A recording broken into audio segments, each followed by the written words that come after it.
తురకపాలెంలో వరుస మరణాలు సంభవిస్తుంటే కూటమి ప్రభుత్వం నిమ్మకు నీరెత్తినట్టు వ్యవహరిస్తోందని విమర్శించారు వైఎస్ఆర్సీపీ నేతలు. గుంటూరు రూరల్ మండలంలోని తురకపాలెంలో మరణ మృతంగానికి ఖచ్చితమైన కారణాలేంటో కనుక్కోవాలని జిల్లా కలెక్టర్ తమీం అన్సారియాను కలిసి విన్నవించారు.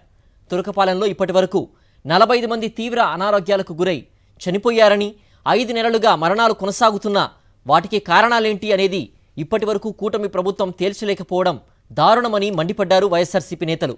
మృతుల కుటుంబాలకు ₹1 కోటి చొప్పున పరిహారం అందించాలని డిమాండ్ చేశారు. డిమాండ్ చేసింది ఏమిటంటే ఒక ప్రత్యేకమైనటువంటి కమిటీని, నిపుణుల కమిటీని వేసి దీన్ని నిర్ధారణ చేయండి. ఎందుకు నిర్ధారణ చేయమంటున్నాం అంటే ఇక్కడ నిర్ధారణ చేసి ఇక్కడితో అరికట్టేయాలా, లేదు ఇది వ్యాపించి జిల్లాలో రాష్ట్రంలో పలు చోట్లకు వెళితే చాలా ప్రమాదం. కాబట్టి దాన్ని ఇమీడియట్గా ఆపటం కోసం ప్రత్యేకమైనటువంటి నిపుణుల కమిటీని వేయవలసిందిగా మా కమిటీ డిమాండ్ చేసింది. దానితో పాటు ₹5 లక్షల కొంతమందికి ఇచ్చారు, చనిపోయిన వాళ్ళందరికీ ఇవ్వలేదు. దాన్ని కూడా మేము గ్రహిస్తున్నాం. దానితో పాటు ఇచ్చిన ₹5 లక్షల చాలవు, దాన్ని ₹1 కోటి పెంచాలనేది కూడా వైఎస్ఆర్ కాంగ్రెస్ పార్టీ డిమాండ్ చేస్తున్నది.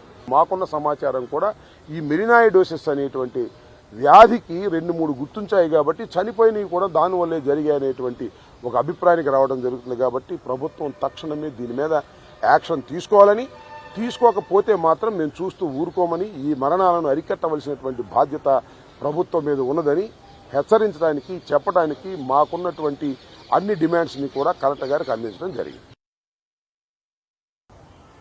ఇందులో ఒక 2 నెలల తర్వాత మళ్ళీ ఈరోజు మేము ఎందుకు ఈ రిప్రజెంటేషన్ మళ్ళీ కలెక్టర్ గారికి ఇవ్వాల్సి వచ్చింది అని అంటే, ఇంకా స్టిల్ అదే కన్ఫ్యూజన్ నడుస్తోంది. గవర్నమెంట్ టైం తీసుకున్న తర్వాత కూడా దీంట్లో నిజంగా ఏం జరిగింది అనేది ఒక నిర్ధారణకి రాలేని విధంగా కనిపిస్తోంది.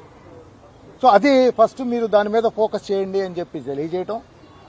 అలాగే షార్ట్ టర్మ్లో అంటే నెక్స్ట్ 1 మంత్ 2 మంత్స్లో ఈ ఉన్నటువంటి ప్రాబ్లంని అర్జెంటుగా కంట్రోల్లోకి తీసుకోవటానికి మీరు ఏ రకమైనటువంటి అడ్వైజర్స్ ఇవ్వాలి, చర్యలు తీసుకోవాలి అనేది చెప్పటం.